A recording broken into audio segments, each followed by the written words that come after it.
আপনাকে একটা প্রশ্ন করি, আপনার বাসার মধ্যে এত কিছু ঘটে যাচ্ছে, অথচ আপনার মা কোনো কথাই বলছে না, ব্যাপারটা কি জানতে পারি? খালাম্মা, আপনি বলবেন ব্যাপারটা কি? আমি আপনার সন্তানের মতো, আপনার কাছে অনুরোধ করছি, দয়া করে খুলে বলুন। ঠিক আছে, যদি নাই বলেন তবে আমিও চলে যাচ্ছি। ও হ্যাঁ, বলবেনই বা কেন? আমি আপনাদের কি হই? আচ্ছা চলি। দাঁড়াও,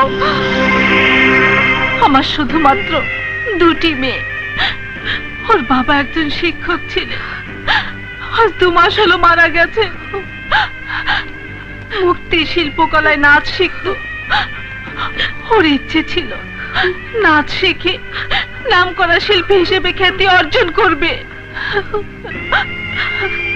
একটি ফাংশনে মুক্তির নাচ দেখে একজন রাজনৈতিক নেতা তার নাচ ঘরে নাচার জন্য মুক্তিকে চাকরির প্রস্তাব দেয়।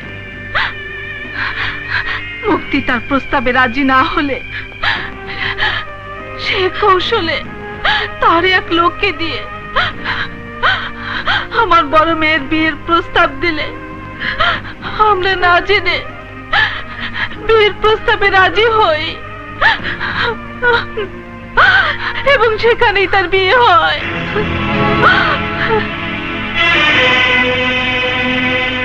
খালাম্মা, এই শহরে আজ আমি প্রথম এসেছি। শহরের হাবভাব আমার জানা নেই, তবে আপনার এই সমস্যা সমাধানের চেষ্টা করব বলে কথা দিতে পারি। তবে আমাকে একটু সময় দিতে হবে। আমি একটা চাকরির আশায় এসেছি, দোয়া করবেন চাকরিটা যেন হয়ে যায়। আমার মা নেই, চাকরিতে জয়েন করে এসেই আপনাকে মিষ্টিমুখ করাবো। এখন তাহলে আসি। বাবা, তোমাকে একটা কথা বলি।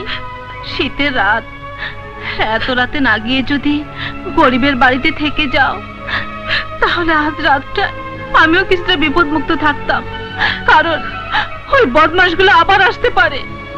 ঠিক আছে খালাম্মা, আপনি যখন বলছেন আমি আগামীকাল সকালেই যাব। তোর কথা শুনিয়া মনে বড়ই কষ্ট পাইলাম। কোন কি স্যার, মায়ের খেলাম আমি আর কষ্ট পাইলেন আপনি? আরে ছাগল, এই কষ্ট সেই কষ্ট নয়। কষ্ট হইল তোর জন্য আমি কিছুই করতে পারলাম না। স্যার, আপনি কইলেন টাকা দিলে আমার বিদেশ পাঠাইবেন, আর সেই টাকার জন্য যৌতুক পাওয়ার আশায় আমি বিয়া করলাম। শালার কপাল, যৌতুকের টাকাও পাইলাম না আর বিদেশ যাওয়া হইল না। অন সারাদিন শুধু আপনার সামসামি করণ লাগে।